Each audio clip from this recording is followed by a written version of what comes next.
వాడు ఎక్స్ దొంగ. ఎక్కడ దొంగతనం చేసినా నిమిషంలో దొరికిపోవడం వాడి స్పెషాలిటీ.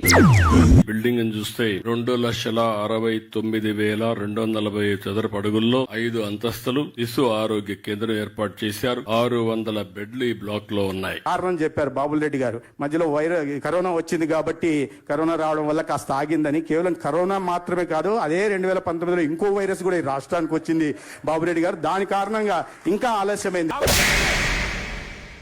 రాష్ట్ర వ్యాప్తంగా నాడు నేడు కింద 16,000 కోట్ల రూపాయలతో ప్రభుత్వ ఆసుపత్రులను అభివృద్ది చేస్తున్నట్లు వైద్య ఆరోగ్య శాఖ మంత్రి విడుదల రజని తెలిపారు. గుంటూరు జీజీహెచ్ లో మాతా శిశు సంరక్షణ కేంద్రానికి శంకుస్థాపన చేశారు. వైద్య ఆరోగ్య రంగంలో ఈ రోజు మన ముఖ్యమంత్రి గారు నాడు నేడు కింద దాదాపు 16,000 కోట్లు దాకా కూడా పైసలకు ఖర్చు చేస్తా ఉన్నారు. దాంట్లో భాగంగా మన గుంటూరు జీజీహెచ్ కి సంబంధించి 500 కోట్లని మనం నాడు నేడుతో అభివృద్ధి చేసుకుంటున్నాము.